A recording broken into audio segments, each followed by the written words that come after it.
Welcome to M के Jain classes. मैं C S Sumit Kataria तुम्हें पढ़ाऊंगा आज से मैं अकाउंट्स। ठीक है।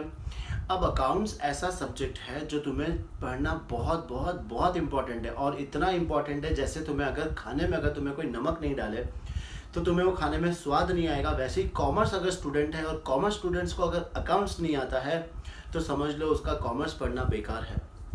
तो और अकाउंट्स ऐसा सब्जेक्ट है कि समझ लो तुम 11th से जो स्टार्ट करोगे ये तुम जब तक पढ़ाई करते रहोगे, कोई भी डिग्री अगर लेते रहोगे वहाँ तुम्हें ये पीछा कभी नहीं छोड़ेगा। और जो 11th में जो पढ़ा हुआ तुम्हारा बेस है वो अगर तुमने स्ट्रॉन्ग कर लिया तो आगे जाके तुम्हें अकाउंट्स में कभी भी प्रॉब्लम नहीं आएगी। ठीक है। तो अकाउंट्स का बेस तुम्हें पढ़ना बहुत बहुत बहुत इंपॉर्टेंट है। लोग यहीं पे धोखा खा जाते हैं कि देखो पढ़ तो लेते हैं अकाउंट्स लेकिन उनको ये नहीं पता होता कि करना कैसे होता है। वो सिर्फ बुक में जो दी गई है उसको याद कर लेते हैं। याद नहीं करना है। हमेशा याद रखना, अकाउंट जैसे सब्जेक्ट को कभी भी याद करके नहीं पढ़ना है। समझ कर पढ़ोगे तो कभी भी कोई तकलीफ नहीं आएगी। ठीक है। रट्टाफिकेशन हमें बिल्कुल भी नहीं करना है। हमें कैसे पढ़ना है, उसका कॉन्सेप्ट अच्छे से समझ लो। अगर कॉन्सेप्ट तुम्हें अच्छे से समझ लिया तो तुम्हें कोई दिक्कत नहीं आएगी इन फ्यूचर। ठीक है। अब जो मार्केट में इस बार से क्या हुआ है, 11th में तुम्हारे पास एनसीईआरटी की बुक्स आ गई है। अब चक्कर कहाँ पड़ गया एनसीईआरटी की बुक आने से। पहले जो आरबीएससी की बुक्स चलती थी वहाँ पे जो तुम्हें क्वेश्चंस आते थे वो इंग्लिश और हिंदी दोनों में आते थे, सबसे पहली बात तो। और दूसरी बात, जो तुम सोल्यूशन करते थे वो भी तुम्हें इंग्लिश में करना होता था। तो वो पार्ट बेस्ट होता था। क्यों? क्योंकि जब तुम आगे जाके पढ़ोगे तो तुम्हें हर चीज़ जो सोल्यूशन करनी है वो तुम्हें कैसे करना है, इंग्लिश में ही करना है। जब बीकॉम पढ़ने के बाद या सीए पढ़ने के बाद जब कोई कंपनी में अगर तुम जॉब करोगे, जहाँ पर भी कंपनी में जॉब करोगे या फिर तुम सर्विस करोगे या खुद की सीए बनने के बाद अगर प्रैक्टिस करोगे तो तुम्हें जो जर्नल एंट्रीज वगैरह जो भी बैलेंस शीट वगैरह बनानी है वो कैसे बनानी होगी, इंग्लिश में बनानी होगी। वहाँ पे हिंदी नहीं चलता है। ठीक है। तो भले ही तुम्हारे बुक्स में हिंदी में सॉल्यूशन दिया होगा लेकिन हम जो सॉल्व करेंगे वो सारी चीज़ें इंग्लिश में ही करेंगे। अभी से ही समझ लो वो सारी चीज़ें हम इंग्लिश में ही करने वाले हैं। तो जो भी तुम्हें मैं सिखाऊंगा वो हिंदी और साथ साथ में इंग्लिश भी साथ में चलेगा। तुम्हें ये समझ में आना चाहिए कि हाँ इस चीज़ को हिंदी में ये कहते हैं तो इंग्लिश में ये कहते हैं। क्योंकि जब तुम सोल्यूशन करोगे, मेरी बात वापस से समझना, ये बार बार मैं कह रहा हूँ कि जब तुम सोल्यूशन करोगे तुम्हें वो चीज़ इंग्लिश में आनी बहुत बहुत बहुत ज़रूरी है। ठीक है। एक बार अगर तुम्हें इंग्लिश में वो चीज़ आ गई तो अगर मान लो तुम्हें कभी कोई पूछ लेता है कि इसको हिंदी में लिखो, वो तो तुम लोग एक्सपर्ट हो ही हो वैसे भी। और जब मैं सिखाऊंगा तो मैं हिंदी इंग्लिश दोनों सिखाऊंगा। करेंगे हम पूरी चीज़ें इंग्लिश में। ठीक है। लेकिन जो क्वेश्चन पढ़ेंगे वो सारी चीज़ें हिंदी होगी लेकिन जो सोल्यूशन हमारा होगा वो होगा इंग्लिश में। ठीक है। ये बात कंफर्म हो गई, एक बार क्लियर हो गई। चलिए हम स्टार्ट करेंगे। आज हमारा फर्स्ट जो टॉपिक है लेखांकन एक परिचय। लेखांकन को हम हिंदी इंग्लिश में क्या कहते हैं, अकाउंटिंग। ठीक है। अकाउंटिंग करना, सबसे पहले अकाउंटिंग की जरूरत ही क्यों पड़ी है ना। आज जैसे तुम लोग मान लो एक फैमिली ट्रिप बनाते हो, चलो कहीं घूमने जाते हो, सिंगापुर घूमने जाते हो। वैसे तो अभी नहीं जा सकते हो, मान लो, है ना, मानने में क्या जा रहा है, हम तो कहीं भी घूम के आ सकते हैं। मान लो तुम सिंगापुर जा रहे हो, तुम्हारे पास भगवान की दया से बहुत बहुत बहुत सारा पैसा है। ठीक है। होता है ऐसा, नहीं होता है। मोदी जी ने सब खाली कर दिया है, और मोदी जी ने नहीं किया तो ये जो संकट आया हमारे ऊपर कोरोना ने, इन्होंने सब कुछ खाली कर दिया है। तो हम मान के चलते हैं कि हमारे पास जो पैसा वो है लिमिटेड, समझो 10 लाख रुपए है और 10 लाख रुपए में मुझे सिंगापुर घूम के आना है।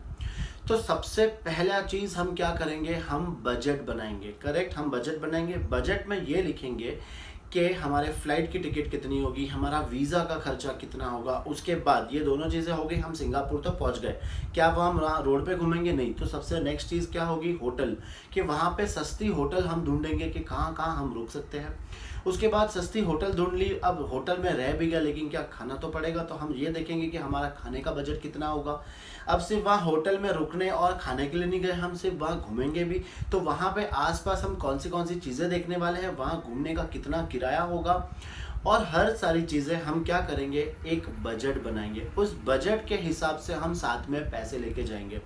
ये तो तुम्हें पता ही है, बजट के हिसाब से हम ज़्यादा भी लेके जाएंगे बिकॉज ये हमने एक बजट बनाया है, हमने एक आइडिया लिया। ये कोई सच्ची घटना नहीं है, हमने सिर्फ अंदाज लगाया कि इतना इतना खर्चा हो सकता है। ठीक है। अब जैसे मान लो कि हम ये बजट वगैरह सब बनाते ही नहीं, हम वहाँ चले गए अनाप शनाप खर्चे कर रहे हैं और हमें ये पता ही नहीं कि हमारे पास कितने पैसे, हमने कितने खर्च कर दिए। और ऐसा समय एक बार आएगा कि तुमने सारे पैसे खर्च कर लिए, अब जाने के लिए तुम्हारे पास पैसे ही नहीं बचे।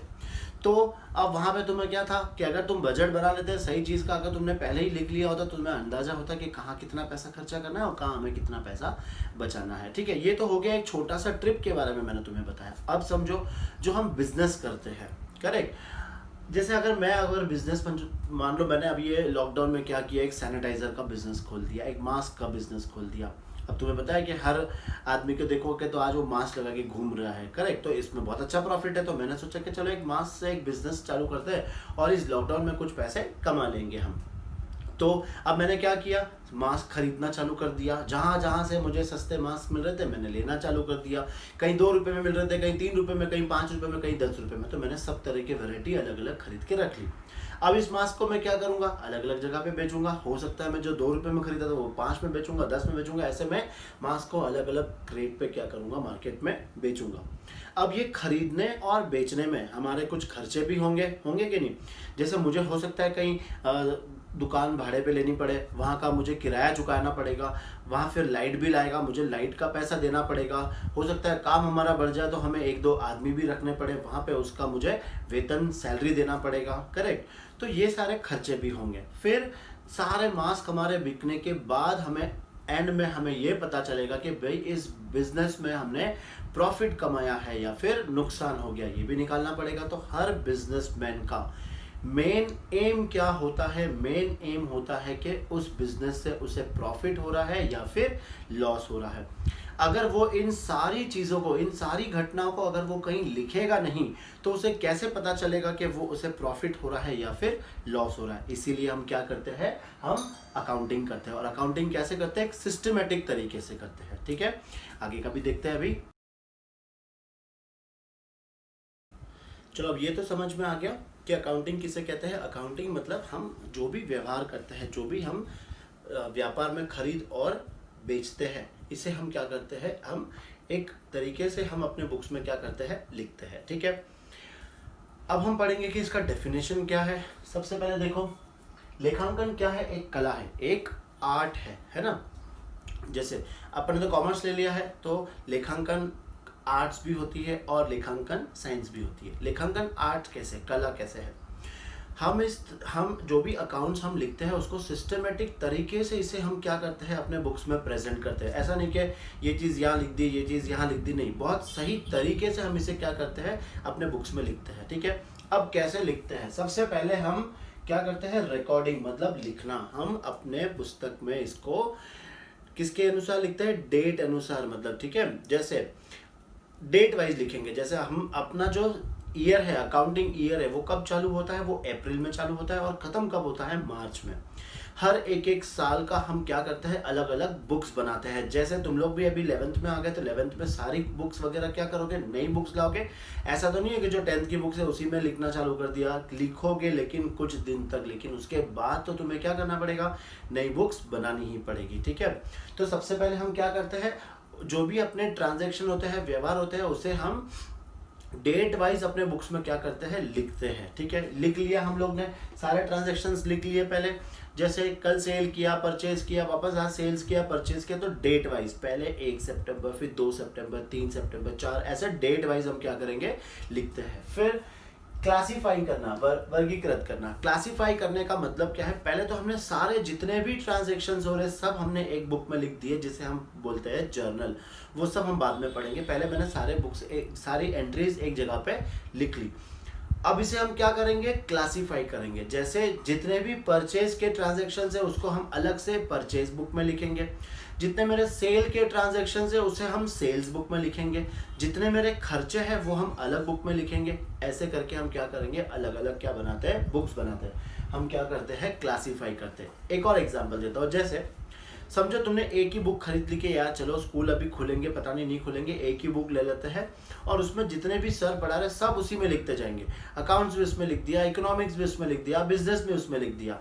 फिर पता चला कि यार 1 अक्टूबर तो स्कूल खुल रहा है। अब स्कूल खुलने के बाद क्या होगा, सारे टीचर्स बोलेंगे कि हमारी नई नई नई अलग अलग क्या करो, कॉपी बनाओ। फिर तुमने जो लिखा हुआ था पहले वो फिर से अब क्या करोगे, अलग अलग बुक्स में लिखोगे। तो उसे क्या कहते हैं, उसे हम क्लासीफाई करना। ठीक है, क्लासीफाई करने के बाद समराइज करना। जैसे अब मैंने परचेज को अलग जगह पे लिख दिया है, सेल्स को अलग जगह पे लिख दिया है, एक्सपेंस को अलग जगह पे लिख दिया है। ठीक है, अब उसको क्या कर रहे हैं हम लोग, समराइज कर रहे हैं। समराइज कर रहे हैं मतलब उसकी समरी बना रहे हैं, मतलब साल भर में हमने कितना परचेज किया, या महीने भर की हम लोग ने हर महीने की अलग अलग टोटल कर ली, फिर साल की एक टोटल कर ली, वैसे ही सेल्स में भी कर लिया, वैसे ही खर्चे में भी कर लिया हमने। तो उसे हम क्या कहते हैं, समराइज करना। इसको हम क्या कहते हैं, संक्षेप करना। करेक्ट। और लास्ट है इंटरप्रेटिंग, विश्लेषण करना। भाई ये तो कर लिया हमने, साल भर पूरा जितना भी खरीदना ये सब कर लिया। जैसे अब तुम भी पूरा साल भर पढ़ोगे तो उसमें लास्ट में तुम्हें क्या मिलेगा, रिजल्ट मिलेगा। सर आके देंगे भाई ये ले पकड़ तेरा रिजल्ट, तुम्हें 90% मिला है, 85 मिला है, 60 मिला है, 50 मिला है। इतना सब नहीं आना चाहिए, 90 प्लस ही सोचो अपने दिमाग में कि 90 प्लस ही लाना है, तो उतना ही लाना है हमें। तो लास्ट में तुम्हें रिजल्ट मिलता है। वैसे ही अकाउंट्स में भी जो तुम पूरे साल भर जो एंट्री वगैरह करोगे, लास्ट में तुम्हें क्या मिलना चाहिए, रिजल्ट मिलना चाहिए। अब वो रिजल्ट क्या होगा कि तुम्हारे पास प्रॉफिट हुआ या लॉस हुआ, या फिर तुम्हारे पास कितनी एसेट्स है, कितनी लाइबिलिटीज है, तुम्हारी संपत्ति कितनी है, देयदाय कितने हैं, वो सब तुम्हें पता होना चाहिए। वो कब पता चलता है, जब साल खत्म हो जाएगा तब तुम्हें पता चलता है। तो वो हम कहते हैं इंटरप्रेट करना, विश्लेषण करना। समझ में आया? तो ये हो गया हमारा डेफिनेशन, अकाउंट्स का डेफिनेशन हो गया कि account is an art of recording, classifying, summarising and interpreting the results. अब हमारे अकाउंट्स पे कौन कौन निर्भर रहते हैं वो भी हमें देखना पड़ेगा। हमारे अकाउंट्स पे कौन कौन निर्भर करता है। जैसे अब एक रिलायंस कंपनी, वो हमें पता है कि बहुत बड़ी कंपनी है। करेक्ट। अगर हम चाहे तो भी वैसे रिलायंस जैसी कंपनी हम नहीं बना सकते। तो रिलायंस कंपनी में कौन कौन डिपेंड करता है, कौन चाहेगा कि हम वहाँ पे अपना पैसे लगाए, या फिर कौन लेबर चाहेगा कि वहाँ पे काम करे। समझ में आ रहा है तुम्हें? अगर समझो एक एग्जांपल मैं दूँ तुम्हें सामने, रिलायंस कंपनी, और यहाँ पे वो हमारे जो भाई साहब थे पैसे लेके भाग गए थे। कौन भाग गए थे तुम्हें पता है? किंगफिशर के मालिक। अब ये दोनों सामने है और तुम्हारे पास, तुमने क्या कर लिया, बीए बीकॉम पढ़ लिया और सीए की डिग्री कर लिया। तुम्हारे पास दो कंपनी का ऑप्शन, तुम कहाँ जाना पसंद करोगे, रिलायंस में या फिर किंगफिशर में? रिलायंस में, क्योंकि तुम्हें अपना फ्यूचर बनाना है। किंगफिशर तो एक दो दिन में तुम्हें खुशियां दे देगा, लेकिन तुम्हें क्या करना है, अपना फ्यूचर बनाना है। तुम कहाँ जाओगे, रिलायंस के साथ जुड़ोगे। रिलायंस के साथ क्यों जुड़े? क्योंकि तुम्हें ये पता है कि वहाँ जाके अगर कुछ भी प्रॉब्लम आ जाती है, कंपनी पे कोई संकट आ जाता है, तो भी वहाँ हमें नौकरी से नहीं निकाला जाएगा, वहाँ हमें पैसा मिलता रहेगा। ठीक है, मतलब तुम्हारा जो जॉब है वो वहाँ पे क्या है, सिक्योर है। तो तुम कौन सी कंपनी ज्वाइन करोगे, रिलायंस कंपनी ज्वाइन करोगे। तो ऐसे ही मैं पूछ रहा हूँ कि कंपनी पे कौन कौन लोग डिपेंड रहते हैं। तो हम इसको दो पार्ट में डिवाइड करेंगे, एक इंटरनल और एक एक्सटर्नल। इंटरनल मतलब आंतरिक और एक्सटर्नल मतलब बाहर। इंटरनल मतलब कंपनी के अंदर के लोग कौन कौन डिपेंड होते हैं। सबसे पहले होता है उसका ओनर, ठीक है, फिर उसके जो मैनेजमेंट जो काम करते हैं वो, फिर जो लेबर जो काम करते हैं, करेक्ट, जिनको सैलरी वेजेस मिलती है वो इनसे क्या है, जुड़े हुए हैं। कैसे? अगर कंपनी प्रॉफिट नहीं करेगी तो इन लोगों को सैलरी मिलेगी क्या प्रॉपरली? कंपनी अगर प्रॉफिट नहीं कर रही तो इनको सैलरी नहीं मिलेगी। ठीक है, और कंपनी अगर लॉस में है तो भाई हो सकता है कि तुम्हें निकाल भी दिया जाए। तो हम ऐसी कंपनी में ही जुड़ेंगे जो प्रॉफिट मेकिंग कंपनी हो। ज़्यादातर हम वैसी कंपनी में जुड़ेंगे जो प्रॉफिट मेकिंग कंपनी हो।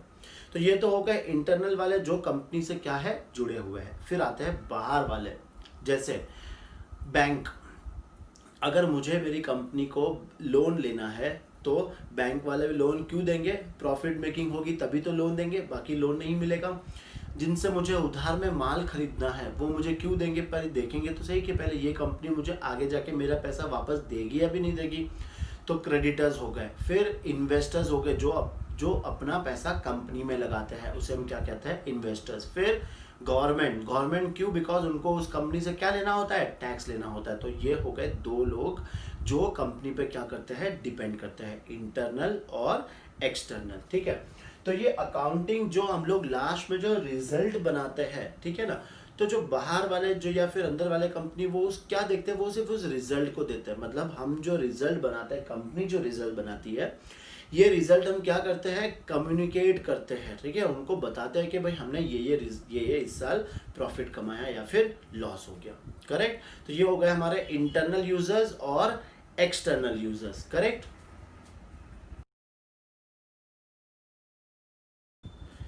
आगे बढ़ते हैं हम लोग।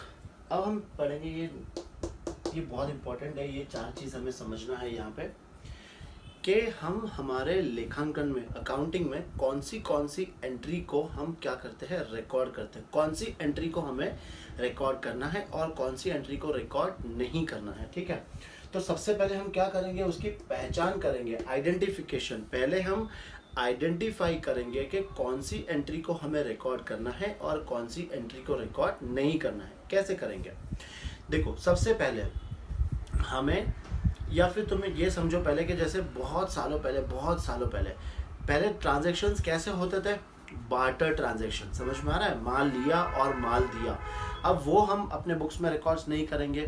सबसे पहले हम जो ट्रांजैक्शन रिकॉर्ड करेंगे वो हमारे बिजनेस के होने चाहिए, ठीक है। आइडेंटिफाई करना है कि कौन सा ट्रांजैक्शन हमारे बिजनेस का है और कौन सा हमारा पर्सनल है। हम पर्सनल ट्रांजैक्शंस को हम अपने बिजनेस के ट्रांजैक्शंस में रिकॉर्ड नहीं करते हैं, ठीक है। सबसे पहले ये हमें क्या करना है, आइडेंटिफाई करना है, फिर उसका मेजरमेंट करना है, मापन करना है। किस में मापन करना है, हम कैसे रिकॉर्ड करेंगे, हम रिकॉर्ड करेंगे सारी चीज़ें रुपीज़ में रिकॉर्ड करेंगे, ठीक है। अब जैसे समझो हमने चार मशीन खरीदी, अब ये नहीं लिखेंगे 4 मशीन खरीदी, उन 4 मशीन का हमने कितना पैसा दिया है वो हम रिकॉर्ड करेंगे, ठीक है। अब जैसे समझो हमने सुरेश को एक मैनेजर के रूप में अपॉइंट किया, अब वो रिकॉर्ड नहीं करेंगे कि सुरेश को हमने एक मैनेजर के रूप में अपॉइंट किया, उस सुरेश को हम सैलरी कितनी देंगे, हम सुरेश को वेतन कितना देंगे, कमीशन कितना देंगे, ये हम अपने बुक्स में क्या करते हैं, रिकॉर्ड करते हैं। तो सबसे पहले जो ट्रांजैक्शन हमें रिकॉर्ड करना है उसे हम क्या करेंगे, मेजरमेंट करेंगे, मापन करेंगे, किसमें, रुपये में। फिर उसको हम क्या करेंगे, रिकॉर्ड करेंगे, अभिलेखन करेंगे अपने पुस्तक में। पहले जर्नल बनाएंगे, फिर लेजर बनाएंगे, फिर बैलेंस शीट, ये सब हम लोग आगे पढ़ने वाले। तो हम क्या करते हैं, अपने बुक्स में इसे लिखते हैं। और लास्ट पार्ट है हमारा कम्युनिकेशन करना, संप्रेषण करना। अभी मैंने बताया था कि इस बुक्स पर कितने कौन से लोग निर्भर करते हैं, इंटरनल और एक्सटर्नल, आंतरिक और बाहरी। अब इन सबको किसकी ज़रूरत है, बुक्स की ज़रूरत है, या फिर इनको ये ज़रूरत है कि भाई तुम्हारे फॉर्म में कितना प्रॉफिट नुकसान हो रहा है, या फिर कितने तुम्हारे पास एसेट्स और लाइबिलिटीज़ है, ये सब जानना बहुत ज़रूरी है। तो हम हमारे जो भी रिजल्ट्स वगैरह होंगे हम वो क्या करते हैं, कम्युनिकेट करते हैं, इन लोगों को बताते हैं। तब जाके वो लोग क्या करते हैं, अपने बिजनेस में पैसा इन्वेस्ट करते हैं, या हमें उधार में माल देते हैं, या फिर हमारी कंपनी में वो ज्वाइन करते हैं। कभी भी देखना तुम लोग कि टीवी में रिजल्ट आएगा कि रिलायंस ने इस साल 300 करोड़ का मुनाफा कमाया, या फिर टाटा ने इस बार 500 करोड़ का मुनाफा कमाया। तो उनको बताना पड़ता है जनता को कि हमने तुम्हारे पैसे से पैसा बनाया है या फिर घटाया है, वो हमें उनको बताना पड़ेगा, ठीक है। तो ये समझ में आ गया तुम्हें, ये 4 चीज़ बहुत इंपॉर्टेंट है। पहले हम आइडेंटिफाई करेंगे कि कौन से ट्रांजैक्शंस को अपने बुक्स में रिकॉर्ड करना है। सेकंड, हम उसे मेजर करेंगे कि भाई उनका रुपए में कितना पैसा आ रहा है, वो हम वहाँ पे लिखेंगे। तीसरा, हम सब चीज़ को रिकॉर्ड करेंगे, बुक्स में लिखेंगे। और चौथा, हम इसे क्या करेंगे, कम्युनिकेट करेंगे जो इसके यूजर्स है, ठीक है। चलो अब जो अगला टॉपिक हम पढ़ेंगे वो है लेखांकन का उद्देश्य क्या है, ठीक है। ऑब्जेक्टिव्स ऑफ अकाउंटिंग, हम अकाउंटिंग क्यों करते हैं, ठीक है। 2 ही चीज़ों के लिए, एक व्यवसायिक लेन देन का हिसाब रखना, मतलब जो भी हम रिकॉर्ड्स है उसे मेंटेन करना, बिजनेस के जो भी ट्रांजैक्शंस है उसे मेंटेन करना। और सेकंड, लाभ अथवा हानि की गणना, मतलब calculation of profit and loss. ये 2 ही चीज़ें हैं, एक जो बिजनेस ट्रांजैक्शन है उसे रिकॉर्ड करना, और सेकंड बिजनेस का जो भी प्रॉफिट या लॉस है उसे निकालना, ठीक है। देखो मैंने स्टार्टिंग में ही बताया था कि हम अकाउंटिंग क्यों कर रहे हैं, 2 चीज़ों के लिए। भाई सारी चीज़ें हम याद नहीं रख सकते, इसीलिए तो हम क्या करते हैं, अपने बुक्स में लिखते हैं। अगर जैसे मैं सारी चीज़ें जो तुम्हें बोल रहा हूँ अगर वो तुम्हें याद रह जाए तो तुम्हें लिखने की कोई ज़रूरत है नहीं, लेकिन ऐसा पॉसिबल है नहीं, इसीलिए हम चीज़ों को क्या करते हैं, लिखते हैं। लिख कर क्यों लिखते हैं, जब भी अगर हमें आगे जाकर हमें पिछला अगर देखना होगा तो हम क्या कर सकते हैं, बुक को खोल के वो चीज़ हम वापस से देख सकते हैं। इसी तरह से जो हमारे बिजनेस ट्रांजेक्शन्स होते हैं वो बहुत सारे होते हैं, करेक्ट। कितनी चीज़ें हम खरीदते हैं और कितनी चीज़ें हम बेचते हैं। रोज़ के हमारे बहुत सारे खर्चे होते हैं। अगर इन चीज़ों को मैं एक जगह पे लिख दूंगा तो हमें आगे जाकर कभी भी अगर कोई चीज़ देखनी है तो हम फिर से वो चीज़ को देख सकते हैं, ठीक है। और जब भी हम ट्रांजैक्शंस को अपने बुक्स में लिखेंगे तभी तो हमें जाके पता चलेगा कि हमने साल भर में प्रॉफिट कमाया है या फिर नुकसान हुआ है। ये हमें बहुत जानना ज़रूरी है, क्योंकि अगर मैं बिज़नेस में प्रॉफिट या लॉस का आकलन नहीं करूँगा, निकालूंगा नहीं, तो मुझे फिर पता ही नहीं चलेगा कि भाई मेरे बिज़नेस में प्रॉफिट है या फिर लॉस है। प्रॉफिट होगा तो हम उस बिज़नेस को करेंगे, अगर लॉस होगा, अगर हमें कंटिन्यू 1 2 3 साल से अगर मुझे लॉस हो रहा है तो वो बिज़नेस को बंद करके कोई नया बिज़नेस हम शुरुआत करेंगे। लेकिन ये कब पता चलेगा? जब हम ट्रांजैक्शंस को बुक्स में रिकॉर्ड करेंगे और हम हर साल प्रॉफिट या लॉस निकालेंगे, ठीक है। अब हम नेक्स्ट क्लास में हम लोग क्या पढ़ेंगे, इसके बहुत सारे टर्म्स है, जैसे मैं अभी तुम्हें बताऊंगा कैपिटल हो गए, गुड्स हो गए। अब ये चीज़ों को हम बिजनेस में क्या कहते हैं, इसकी क्या इंपॉर्टेंस होती है, ये चीज़ें हम पढ़ेंगे नेक्स्ट लेक्चर में। हमारा नेक्स्ट लेक्चर बहुत इंपॉर्टेंट है। आज सिर्फ तुम्हें इंट्रोडक्शन दिया गया था अकाउंट्स के बारे में कि अकाउंट्स होता क्या है, हम अकाउंट्स को किस तरह से लिखते हैं और क्या क्या उसके ऑब्जेक्टिव्स है, उद्देश्य है, ठीक है। तो फिर मिलेंगे हम लोग हमारी अगली क्लास में। Till then good bye.